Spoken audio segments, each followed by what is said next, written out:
los últimos 25 años. Entonces, lo primero que me gustaría preguntar es, o que alzar la mano quien considere que México es un país petrolero.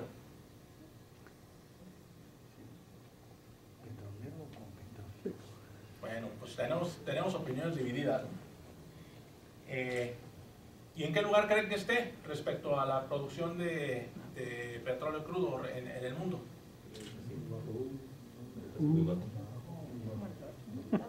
Cuarto, ¿será de los primeros 10?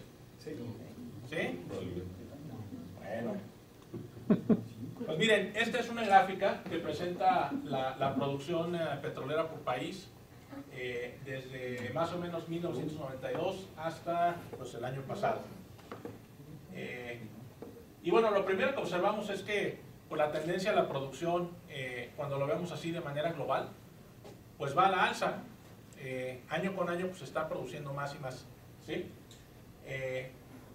Aquí están los primeros 15. Abajo de estos pues, hay algunos otros más, pero ya su contribución es bastante más marginal. Estos son los primeros 15 y nosotros actualmente estamos en el lugar número 12, ¿sí? Pero por lo menos desde 1980 México ha estado consistentemente dentro de esta lista de 15, ¿sí? Nunca hemos salido de los primeros 15 lugares. Actualmente estamos, como les comentaba, en el lugar número 12. Y con ese lugar número 12, pues nosotros proveemos aproximadamente el 2% de todo el crudo que se produce a nivel mundial. ¿Okay? Ahora, lo que es interesante, pues es ver la tendencia que ha tenido la producción a lo largo del tiempo, ¿sí? Aquí repetí los datos del 92 a 2016, y lo que tenemos graficado aquí es el cambio porcentual en la producción de un año al siguiente año, ¿sí? Si esos puntos estuvieran en el cero, implicaría que tendríamos una producción constante, ¿sí? Es decir, ¿cuánto producimos este año? Lo mismo que el año pasado. ¿Cuál es la diferencia? Cero. Entonces, ¿cuál es el cambio porcentual? Cero, ¿sí? La mala noticia, pues es que llevamos prácticamente 12 años consecutivos reportando producciones inferiores a las del año previo, ¿sí? ¿Cómo lo vemos? Lo vemos en estos puntos que están aquí, pues todos están por debajo del cero, ¿no? Indicando que la producción pues, está decreciendo, ¿sí? Otros países, como Brasil, por ejemplo, noten ahora dónde está el cero. El cero ahora está aquí abajo, y prácticamente todos sus puntos, excepto 3, están del lado positivo, ¿no? ¿Qué significa eso? Pues que la producción de crudo de Brasil pues está incrementando año con año, ¿sí? A diferencia de la de nosotros. ¿Ok? Entonces, ¿por qué es importante hablar de todo esto? Pues porque hay un montón de información confusa respecto a esto, ¿no? Hay muchísimas versiones conflictivas, y pues tenemos que tener la información a la mano para poder determinar si lo que escuchamos en la televisión o en la radio es cierto o no es cierto, y pues tal vez nos ayude a entender algunas cosas. Entonces, en México se producen 3 diferentes grados de crudo, ¿sí? Que son el crudo maya. El crudo maya es un crudo pesado, digamos la característica que nos dice qué tan pesado o ligero es un crudo son los grados API. Mientras más grande sea el número de los grados API, significa que el crudo es más ligero. Entonces, el maya es un crudo pesado, pero no nada más es un crudo pesado, también es un crudo amargo. ¿Qué significa esto? Pues que tiene más arriba del 0.5% de azufre. En este caso es incluso extra amargo, ¿no? Estamos hablando prácticamente del 4% en peso del crudo maya es azufre. Después vamos a hablar por qué es un problema. El siguiente grado de crudo que maneja el país es el crudo Istmo. Es un crudo medio, ya aquí tiene 10 grados API más allá del Maya, y sigue siendo amargo, ya no tanto como el Maya. Tiene un 1.8% de azufre y se caracteriza por tener un buen rendimiento de gasolina y de desquilados intermedios. Y pues tenemos el de lujo, tenemos el modelo de lujo, que es el crudo Olmeca, que sí es un crudo bastante ligero, 38 a 39 grados API. Sigue siendo amargo, pero ya está muy cerca de ser considerado un crudo dulce. Ya son 0.8% de peso de azufre. Y aquí los vemos a los tres comparados con otros grados, ¿no? Por ejemplo, aquí abajo estos dos, pues este de aquí es el crudo Brent y este es el West Texas Intermediate, que son, digamos, las referencias internacionales respecto a crudos ligeros, ¿no? Por acá tenemos por ejemplo, aquí empalmado con el Istmo, pues tenemos el árabe ligero, y por acá tenemos el árabe pesado, y el Maya está bastante más lejos. Ahora, ¿cómo está la producción? Pues la producción de crudo, como ya lo vimos en la gráfica anterior, pues lo primero que tenemos que notar pues, es que la producción ha ido a la baja. Por lo tanto, se considera que las reservas de México ya pasaron el pico de productividad. Y noten cómo el 50%, ya a estas alturas, prácticamente el 50% del crudo que se produce pues, es crudo Maya. Y el otro está más o menos 30-20 más o menos, ¿sí? Ahora, ¿qué tan cierto es eso de que estamos en el pico? Pues depende. Voy a poner esta misma gráfica, pero voy a poner la producción de los diferentes grados, no empalmada así como está aquí, que es para indicar, digamos, la producción total, pero los voy a poner por separado. Y entonces lo que podemos observar claramente, pues es que el grado Maya definitivamente ya está, el pico está rebasado. Lo podemos ver bien clarito. Pero para los otros dos grados, para el Istmo, que es esta región que está aquí, y para el Olmeca, pues todavía no se aprecia que el pico esté pasado, ¿no? De hecho, se observa que está más o menos estable a lo largo del tiempo. Pero definitivamente el grado Maya, que es el que se extrae en la zona de Campeche, pues sí ya está rebasado en su pico. Bien. Entonces hablemos un poquito sobre lo que se le hace al crudo para darle valor. ¿Sí? El crudo como tal, como cuando lo sacamos del pozo, pues básicamente tiene un costo relativamente bajo, ¿no? Estamos hablando ahorita alrededor de entre 35 y 40 dólares por barril. Ha llegado a estar hasta por abajo de 20, ha llegado a estar por arriba de 100. Es muy volátil el precio, ¿no? Pero siempre se busca incrementarle aún más su valor agregado mediante procesos de transformación. Y un proceso de transformación fundamental pues es la refinación. Para poder extraer todos los productos que más tarde en la cadena de producción se transformarán en plásticos, en insecticidas, en fármacos, en pinturas, etcétera, pues un primer paso es separar esa mezcla compleja de hidrocarburos que es el petróleo crudo, ¿sí? Y después estos componentes del petróleo crudo se usarán como materias primas para diversas industrias, ¿no? Entre otras la petroquímica, que a su vez producirá aún más materias primas para la industria secundaria, terciaria, etcétera, ¿sí? Entonces es muy importante el tener la capacidad de separar el crudo en sus diferentes componentes para poder incrementarle su valor. Uno de los principales productos de la separación del crudo pues son los combustibles líquidos, ¿sí? Son los principales derivados del petróleo en términos energéticos. Incluye por lo menos 4 categorías, ¿no? Lo que son gasolinas, turbocinas, que es el combustible para avión, el diésel y el combustóleo. Y estos cuatro son primordialmente derivados directamente del proceso de refinación de crudo. Ahora, ¿qué tanto consumimos en términos de combustibles líquidos? Pues ahí podemos ver la demanda energética, tanto de gasolina como de diésel, para los últimos 25 años. La línea gris que está arriba, esta de aquí, es la que corresponde a las gasolinas, y esta línea que está aquí abajo, pues es la que corresponde al diésel. Podemos ver que la demanda de gasolina está alrededor de 1500 petajoules, y la de diésel pues anda alrededor de 1000.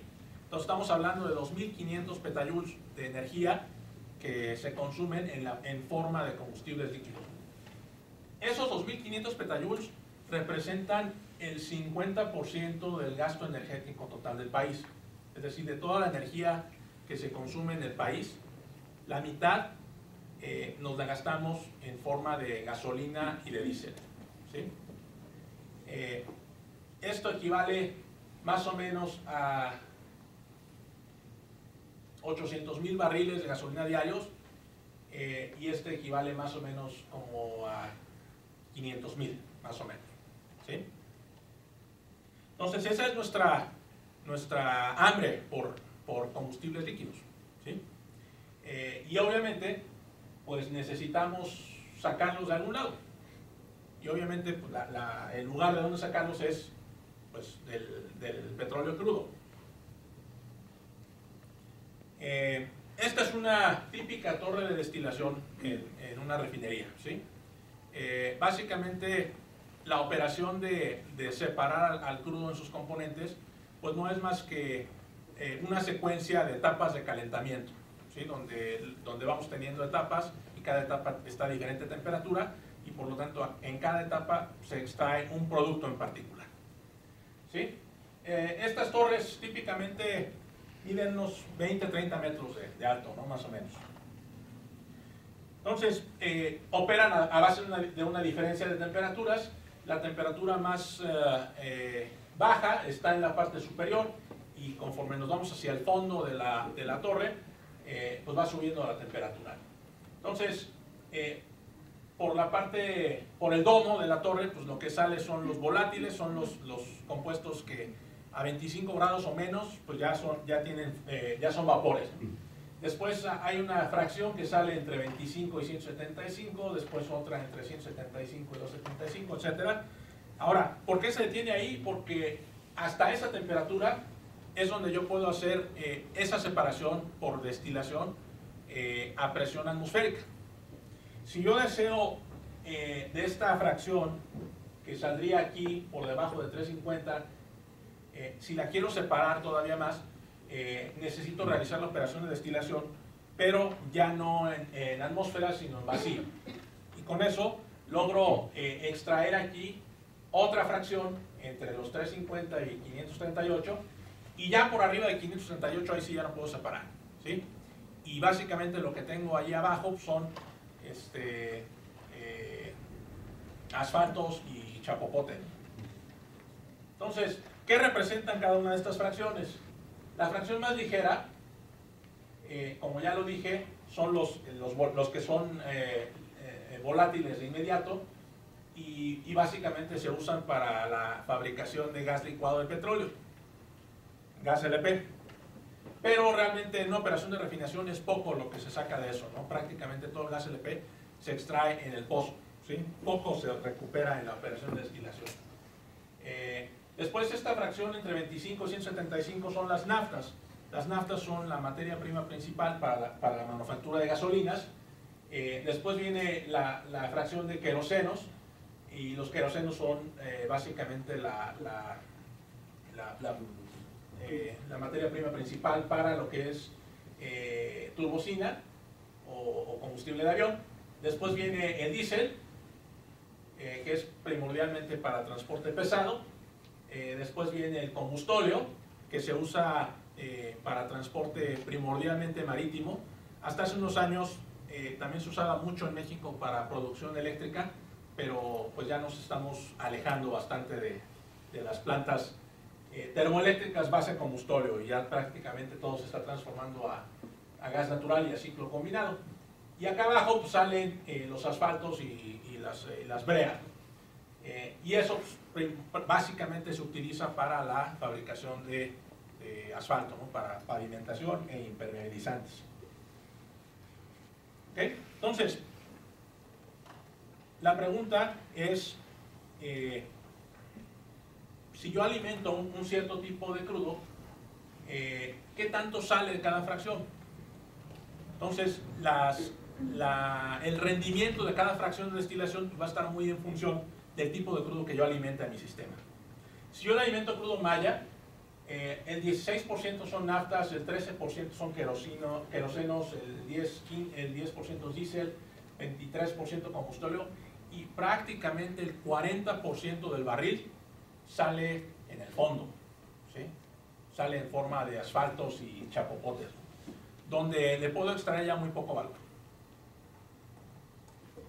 Si me voy al Istmo, el Istmo ya tiene un rendimiento mucho mejor, tanto en naftas como en querosenos, diésel marginalmente superior, pero observen el fondo ya nada más es 18%.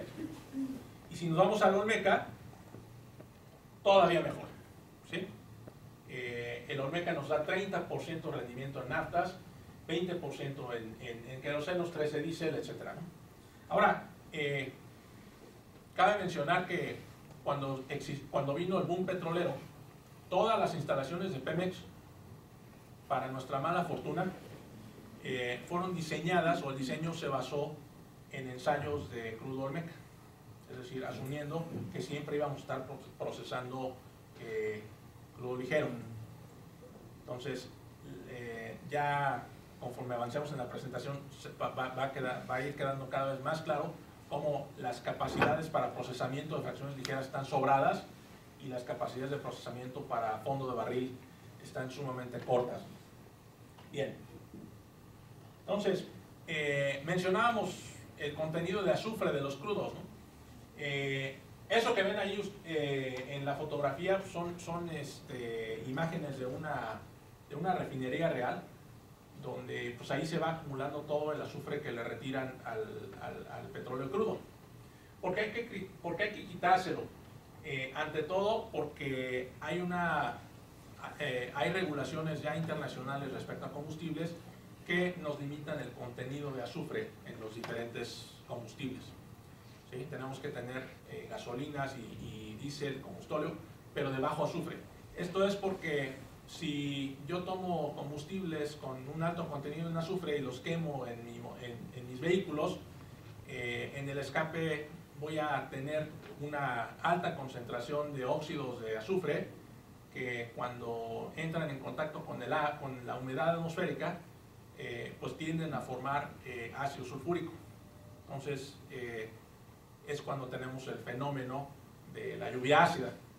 Entonces, para reducir el fenómeno de lluvia ácida se ataca en dos frentes. Primero, la fabricación de combustibles con la menor cantidad de azufre, y segundo, la conversión catalítica de estos óxidos a bordo del vehículo. Y ya con esas dos medidas pues, se ha logrado abatir de manera importante la emisión de óxidos de azufre.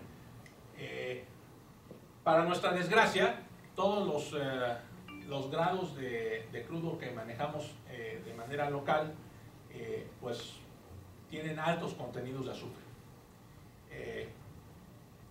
Si alguien en algún momento ha visitado o ha pasado cerca de la refinería de Madero, por ejemplo, cuando pasa uno cerca de la refinería, se ven las torres, los cerros de azufre que se ha estado acumulando de lo que le quitan al petróleo. Entonces, esto lo que trae como consecuencia pues, es que a la hora de la operación de refinación pues tenemos que tener una etapa que nos permita la remoción de ese azufre. Ahora, otra cosa importante que considerar pues es que esas naftas que salen de la operación de destilación son combustibles relativamente malos. A lo mejor funciona, si tienen ustedes un Ford T 1904, pues a lo mejor sí puede correr con nafta, ¿no? Pero si se lo ponen a un automóvil moderno, pues no va a funcionar, ¿sí? Eso es porque la explosividad de las naftas es bastante baja y eso se mide mediante el número de octano. No sé si sean, cuando van ustedes a cargar gasolina, pues la Magna tiene 87 y la Premium tiene 92, creo, ¿no? ¿Qué significa eso? Pues que la gasolina Premium tiene una explosividad mayor y se supone, porque yo no lo he comprobado, que te debe dar un rendimiento mayor en tu vehículo, ¿no? Te debe dar una mayor cantidad de kilómetros por cada litro. ¿Y de dónde saca esa explosividad? Pues eso es debido a que la gasolina es una mezcla de varias cosas y esa mezcla está optimizada para dar una cierta explosividad. Entonces, además de que tenemos que producir naftas, pues no nada más es meter las naftas, sino que hay que generar todos estos otros ingredientes para la formulación de la gasolina. Entonces, hay algunas operaciones de refinación que se encargan de eso.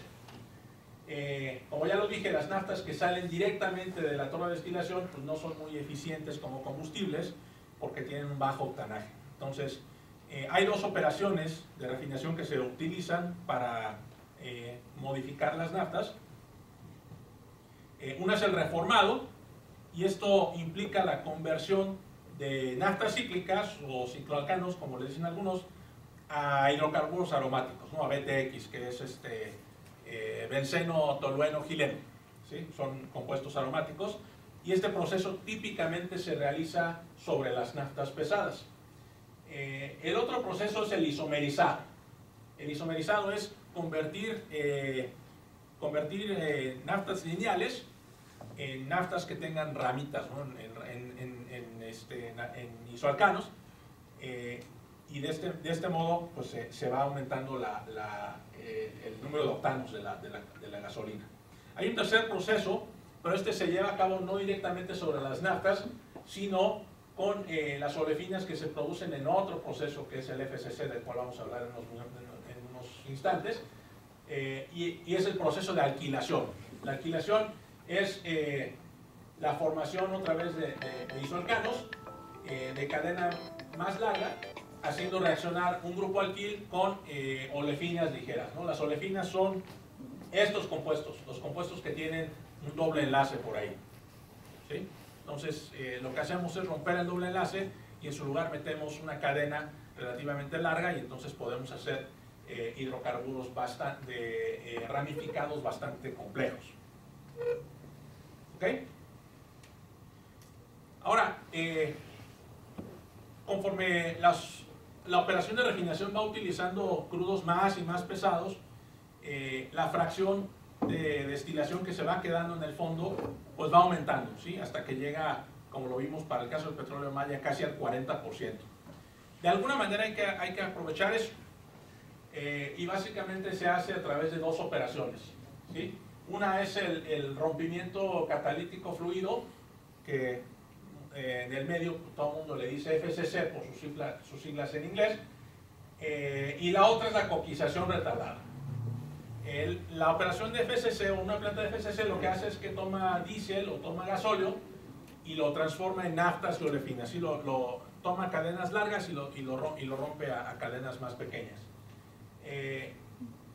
La coquización retardada hace algo similar, pero lo hace sobre la fracción más pesada, sobre el alquitrán y sobre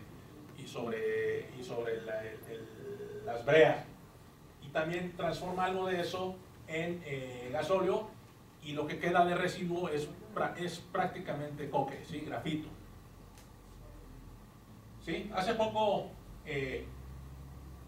se hizo mucha bulla precisamente por unas unidades de coquización retardada, ¿no? ¿Sí se acuerdan? Que ahí las llevaban, ¿no? Aquí podemos ver una.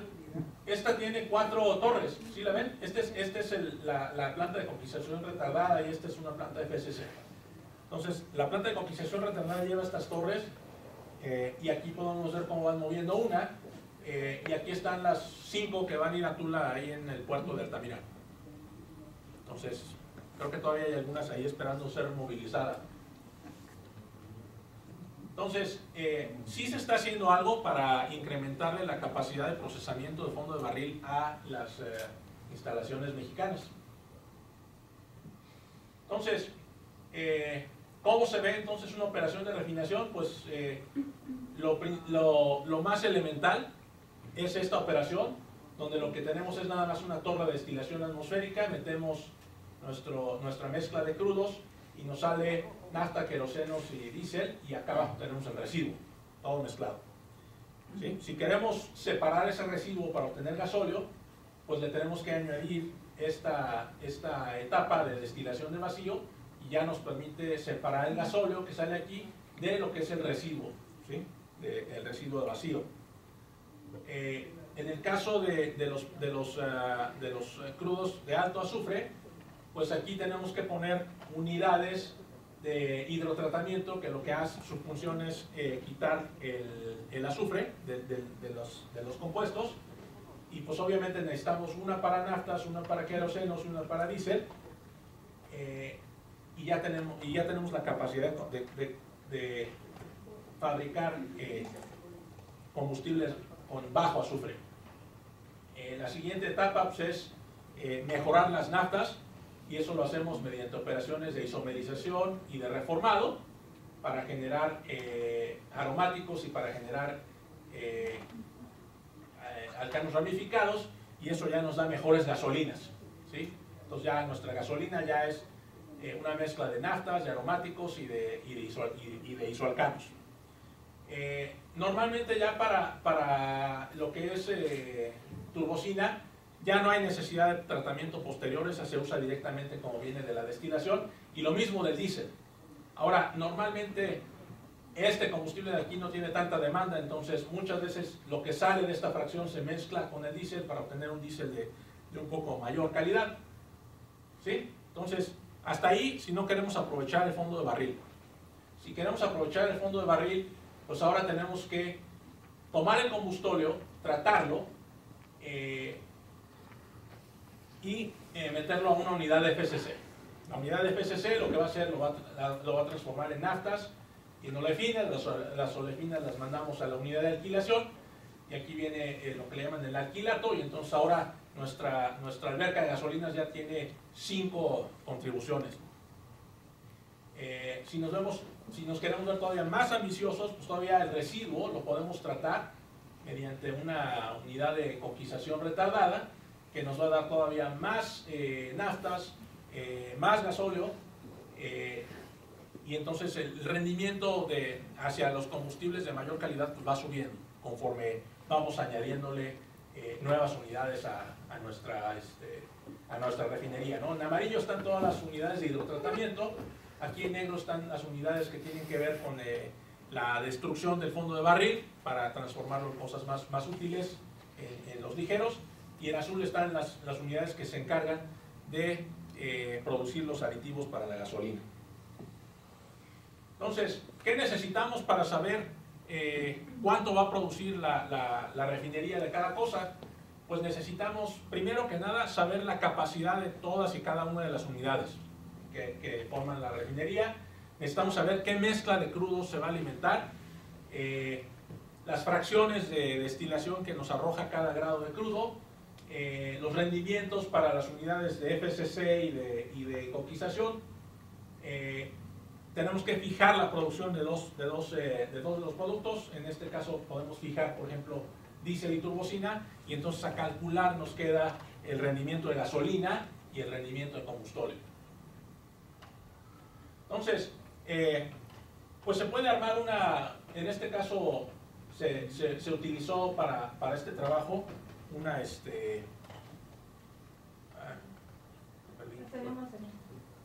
listo.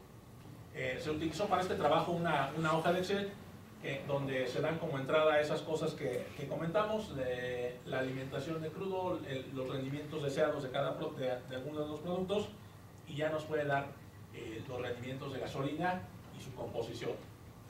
Entonces, básicamente lo que se hizo es,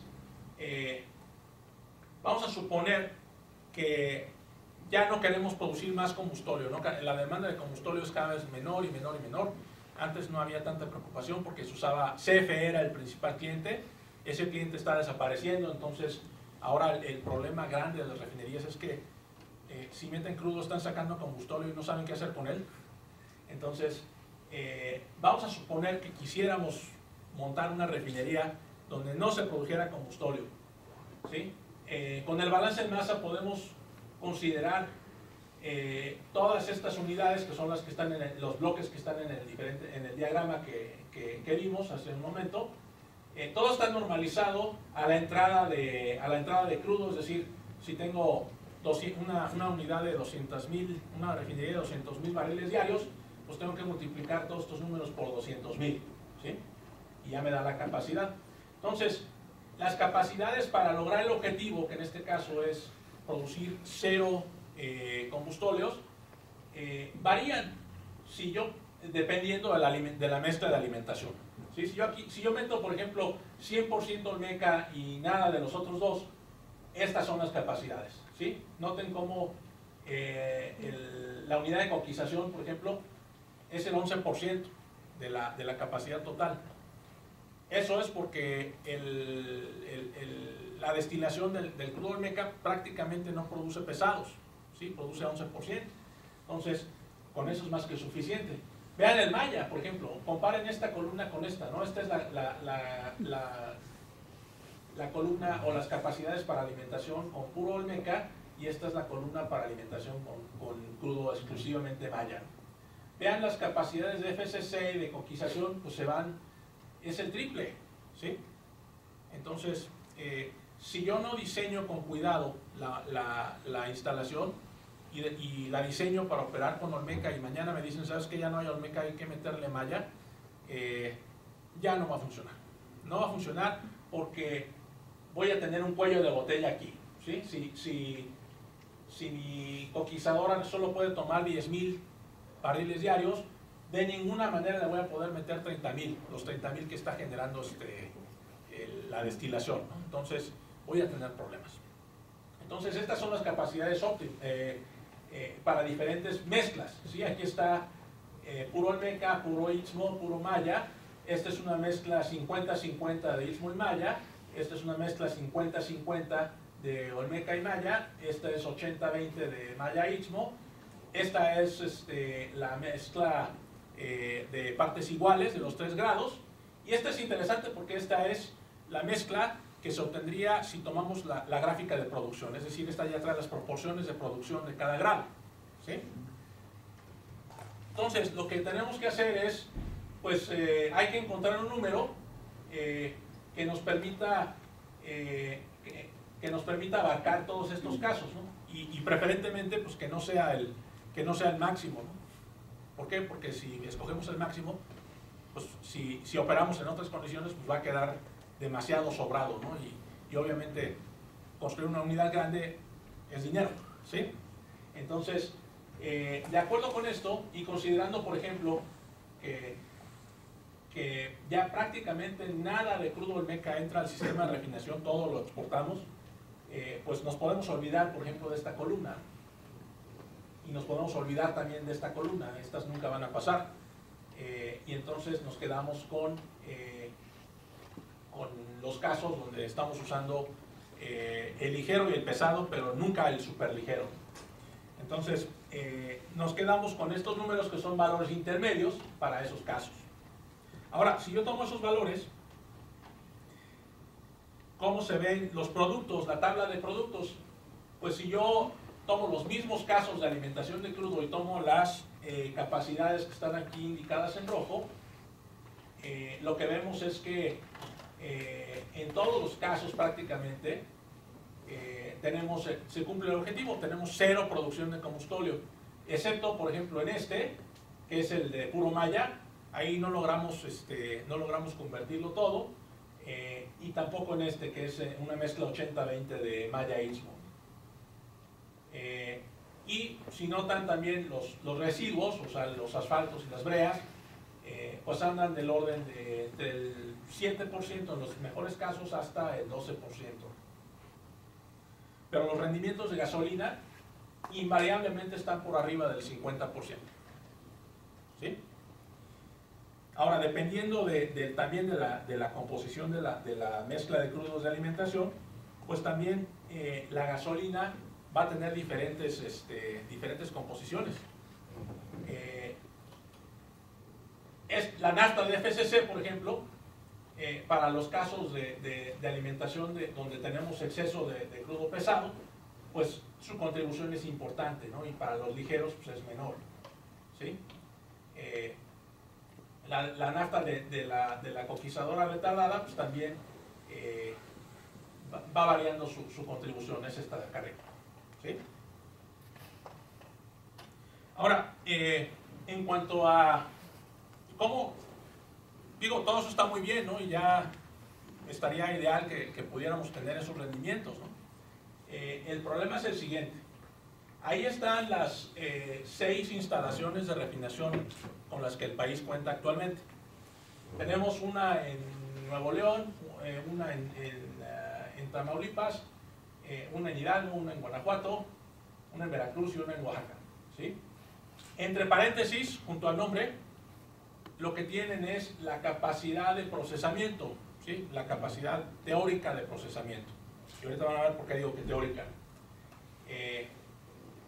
De acuerdo con esos números, tenemos capacidad instalada para procesar 1,5 millones de barriles diarios, ¿sí?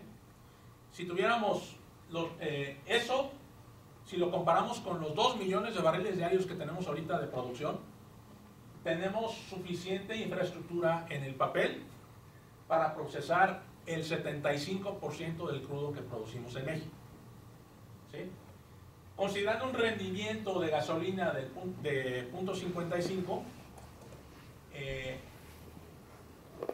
estaríamos hablando de aproximadamente 800,000 barriles de gasolina diarios que se producen o que se producirían en este sistema de refinación, ¿sí? ¿Cuál es el problema?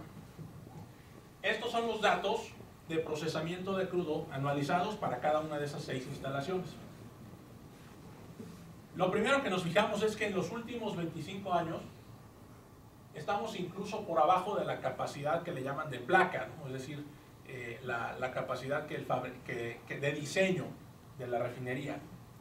Quedamos que eran en total como tantito arriba de 1,500, de 1,5 millones de barriles, que es esta línea de aquí. Pues no, nos quedamos cortos, ¿no? Y ya tiene rato que está por abajo, ¿no? Está por abajo alrededor del 20%, ¿sí? Y eso no es lo peor. La tendencia de los últimos 6, 7 años es a la baja, ¿sí? El año pasado no llegábamos ni a 1,000, ¿sí? Entonces, ¿a qué se debe eso? Pues hay varias razones. Ahora, esta es la mezcla que se utilizaba para alimentar al Sistema Nacional de Refinación, pero también a lo largo del tiempo. Sí, aquí están los 3 grados. El pesado es el Maya, el ligero es el Istmo y el superligero es el Olmeca. De por sí vemos que en los últimos 25 años la cantidad de crudo Olmeca que se metía al sistema de refinación era muy pequeñita, ¿sí? Prácticamente ni se ve, ¿sí? También había por ahí un crudo que le llamaban despuntado, que también ya se dejó de producir. Este se producía en el complejo petroquímico de La Cangrejera, pero la planta de despuntadora ya tiene también años que no sirve, entonces pues ya no entra crudo despuntado al sistema de refinación, que es esta rebanada color azul, ya no existe. Entonces, esta gráfica es interesante. Estos son los 6 sitios de refinación. Aquí en el pie podemos ver la proporción de cada crudo, y el tamaño del círculo nos representa la capacidad total. Entonces lo que vemos es que, por ejemplo, en el caso de Salina Cruz, pues si la capacidad era de este tamaño en el 2003, pues ahorita ya está de este tamaño. Y esas están a escala, o sea, es decir, si nos da una idea bastante real de la reducción de capacidad, ¿sí? Entonces, invariablemente todos estos círculos se han reducido. Y observen también qué ha pasado con la proporción de pesado en el sistema, ¿no? Tenemos el caso de Madero, por ejemplo, que está operando prácticamente con el 90% de crudo maya. Y tenemos el caso de Minatitlán, que está con el 75%, ¿sí? Entonces, en general, la proporción de crudo pesado que se alimenta al Sistema Nacional de Refinación ha ido a la alza, ¿sí? Entonces, esta es una gráfica de producción y demanda de gasolina. Aquí está la producción en azul, y lo que podemos ver pues, es que a lo largo de estos 25 años pues, se ha mantenido relativamente constante, pero en los últimos 4 o 5 años pues, lo que vemos es una tendencia a la baja. Vean la demanda. La demanda, pues sí, acá atrás no teníamos ningún problema. ¿Por qué? Pues porque la demanda, la brecha entre la demanda y la producción era relativamente pequeña, ¿sí? Vean la brecha que tenemos en este momento, ¿sí?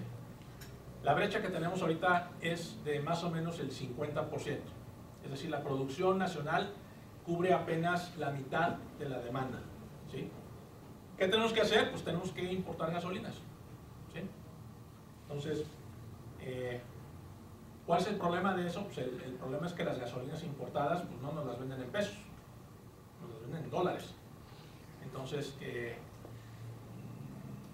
si no me creen, pues empiecen a observar las tendencias que tiene el precio máximo publicado y pongan por un lado eso y pongan por otro lado el tipo de cambio, y lo que van a ver son dos gráficas prácticamente paralelas, ¿sí? Donde básicamente si sube el dólar, sube la gasolina, y si baja el dólar, baja la gasolina, ¿sí? Entonces, eso es un problema porque para fines prácticos es una dolarización de la economía. ¿Por qué? Pues porque todo depende, todo gira alrededor del costo de los combustibles, ¿sí? Entonces, si los combustibles se dolarizan, prácticamente el resto de la economía pues se dolariza también, ¿sí? Entonces, en 1991 la capacidad de placa, la capacidad de diseño era de 1.560, 1,5 millones de barriles diarios, ¿sí? ¿Cuánto? Se procesaban en realidad no 1,5 millones, sino 1.2 millones, ¿sí? Entonces, la eficiencia de utilización de la capacidad era de alrededor del 80%. Ahora, si de estos 1.222 lográramos extraer el 55% en forma de naftas o en forma de gasolinas, lo que deberíamos de obtener pues son 635,000 barriles diarios, ¿sí?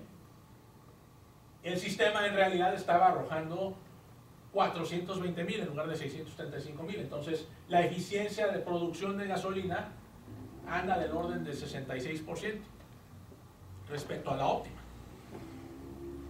Globalmente, pues, multiplico las dos eficiencias, ¿sí? La eficiencia de utilización de capacidad y la eficiencia de producción o de selectividad hacia gasolina, y me da una eficiencia de más o menos el 50%. ¿Qué significa eso?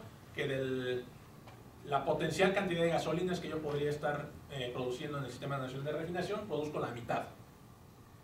Ahora, adelantamos el reloj, o en este caso el calendario, hasta 2015. La capacidad máxima no se ha movido. Hubo por ahí un rayito de esperanza de que se moviera con la refinería Bicentenario, pero pues fue un fiasco. Eso nos iba a incrementar 200,000 barriles diarios, pero pues no se dio. Entonces la capacidad máxima sigue estancada en el 1,5 millones. Ahora la capacidad procesada pues fue de 935,000 barriles, ¿sí? Entonces la eficiencia de utilización se cayó del 80 al 60%. Si tuviéramos el rendimiento óptimo de gasolina, tendríamos 486,000 barriles diarios. En realidad se producen 333,000. ¿Qué significa eso? La eficiencia de producción es del 68%. Global, este por este, nos da 40%. Ahora, hay algo que vale la pena resaltar. La eficiencia de producción de gasolinas de nuestras refinerías prácticamente no cambió. ¿Sí? Está en 66%. ¿Sí?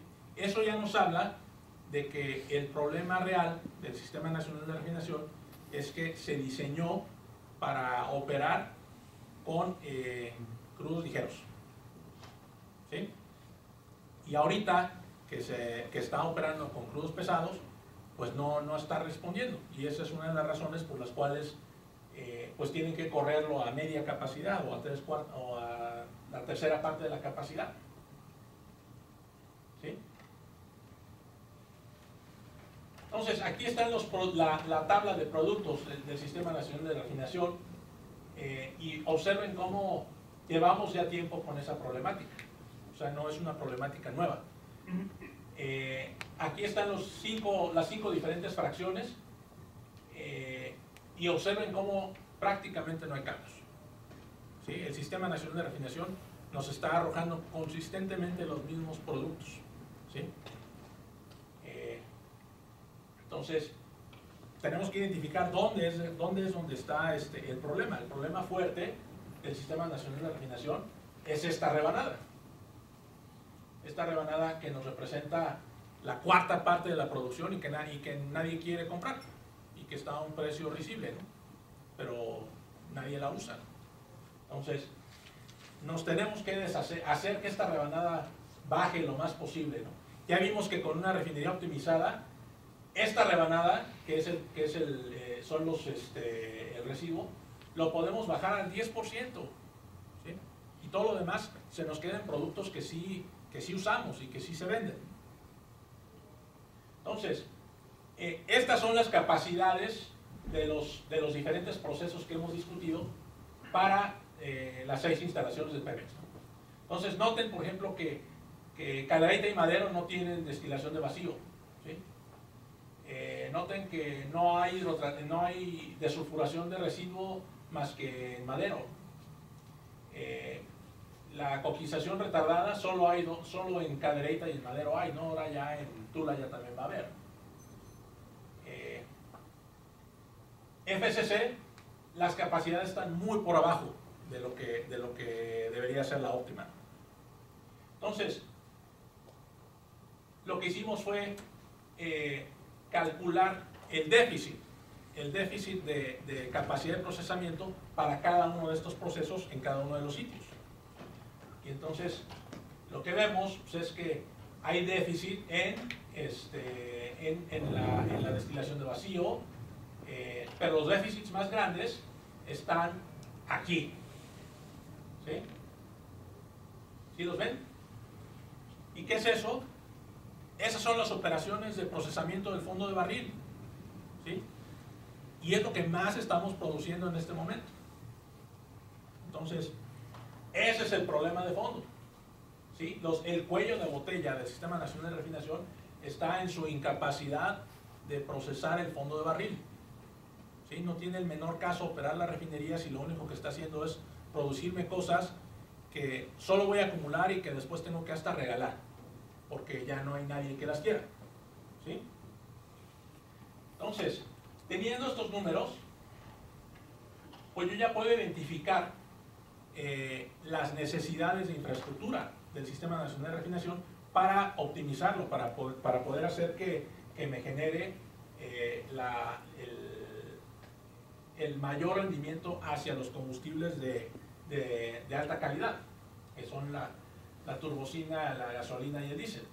Entonces, tengo estos requerimientos. Necesito 3 plantas coquizadoras de 100,000 barriles diarios de capacidad, 5 unidades FCC, 4 de 50,000 barriles y una de 100,000 barriles.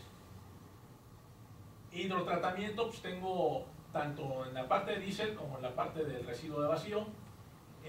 y también tengo necesidades de destilación de vacío. ¿Sí? ¿Cuánto cuesta esto? Pues la manera de calcularlo, obviamente no es así como que hablarle a Fluor Daniel y preguntarle, oye, ¿cuánto me cobras por una coquizadora de 100,000 barriles diarios? No funciona así. Lo que se hace es que en la industria de gas y petróleo, pues como constantemente se están construyendo estas unidades, pues la gente ha armado índices o reglas de dedo para estimar costos en función de la capacidad para los diferentes procesos. Entonces aquí hay el costo se calcula como este coeficiente alfa que está en esta columna por la capacidad elevada a este coeficiente beta que está aquí, ¿sí? Y la capacidad la tengo que expresar en términos o en múltiplos de miles de barriles diarios. Y aquí están todas las, prácticamente todas las unidades que discutimos en esta charla, están aquí listadas. Entonces, tomando estos coeficientes y considerando esta lista de necesidades, pues podemos calcular, por ejemplo, conseguir toda la infraestructura de destilación de vacío para las 6 refinerías y ponerlas a su capacidad óptima para operación con crudos pesados, nos cuesta 350 millones de dólares. La hidrodesulfuración de diésel son otros 500 millones. La hidrodesulfuración de residuo, pues ahí sí está peliagudo el asunto, son 1.800 millones de dólares. FCC son 800 millones de dólares y de coquizadoras son 1.500 millones de dólares. ¿Sí? Entonces, sacamos la calculadora, el costo total o la inversión total que se requeriría para hacer que nuestro sistema nacional de refinación, tal y como está ahorita, comprarle toda la infraestructura necesaria para poder operar con crudos pesados, nos saldría en 5,000 millones de dólares. Es la mala noticia. ¿Cuál es la buena noticia? La buena noticia es que con esa inversión dejamos de importar gasolinas. ¿Sí? Esa inversión nos haría autosuficientes en combustibles líquidos. Ya no habría necesidad de importar gasolinas. ¿Sí? Hay varias cosas que considerar. Efectivamente estaríamos ahorrando ahí, pero todo eso que procesemos, recordemos que equivale al 75% de la producción, y entonces ya nada más nos queda 25% para vender. ¿Sí? Entonces, y recordemos que en gran medida el gasto público del país sigue dependiendo fuertemente de los ingresos petroleros. Entonces, si de repente todo el crudo lo vamos a procesar localmente para hacer gasolinas, pues ya no va a haber crudo excedente para vender y los ingresos petroleros van a bajar considerablemente. Una refinería nueva, considerando las capacidades óptimas que ya se discutieron previamente, con una capacidad de 200,000 barriles diarios y dándonos 100,000 barriles diarios más de gasolina, nos representaría una inversión de más o menos 1.800 millones de dólares, ¿sí? Toda la infraestructura nueva. ¿Sí?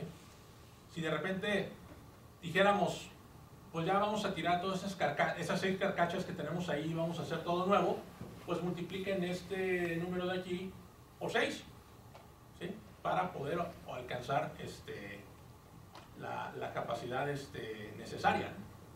Y entonces pues ya nos vamos a más de 10,000 millones de dólares de inversión. ¿Okay? Muy bien. Pues ya los aburrí suficientemente, entonces ya vamos a cerrar.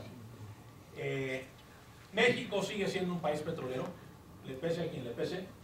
Seguimos estando en el top 15 de productores. Nuestro gasto público sigue dependiendo enormemente de estas ventas, de las ventas de este crudo. Una de las razones por las que lo vendemos es que no tenemos la capacidad para operar. ¿Por qué? Pues porque nuestro sistema nacional de refinación está operando al 60% al 40% de su capacidad, ¿sí? Tiene un déficit de capacidad del 60%. ¿Sí? Este déficit de capacidad pues, ha provocado que la mitad de los combustibles que consumimos pues, se tengan que importar con la correspondiente dolarización del mercado de combustibles. Y lo que es peor, el Sistema Nacional de Refinación parece ser un pozo sin fondo. Se le han metido carretadas y carretadas de dinero y más que verse fortalecido con esas inversiones, pues lo que vemos es que se sigue cayendo. ¿Sí? Pero ahí ya entramos a otras discusiones. El poner al Sistema Nacional de Refinación actual en condiciones óptimas permitiría cubrir de manera completa el déficit de combustibles que tenemos. ¿Sí? El hacer esto, pues así un estimado inicial, digamos, de orden de magnitud, es decir, no inventado, sino con ciertas bases, que podría no ser el costo real, pero ya es muy aproximado. Estamos hablando de una inversión de $5,000 millones. ¿Sí? Esto representa una inversión menor que el tener una infraestructura completamente nueva, pero se requeriría evaluar qué de lo que ya existe es rescatable. ¿Sí? Un incremento de capacidad en 200,000 barriles, como sería el caso de una refinería del tamaño más o menos de la de Tula o de la de Salina Cruz, representa una inversión de más o menos $1,700 millones. ¿Sí? Su construcción nos permitiría cubrir un crecimiento de la demanda y más aún, incluso nos podría convertir en un exportador. Y ahí es un área donde estamos perdiendo la oportunidad porque nuestro vecino del norte es voraz para los combustibles líquidos, ¿no? Y bien podríamos estar aprovechando eso y vendiéndole gasolinas a Estados Unidos en lugar de estarlas comprando. Pues muy bien, con eso terminamos y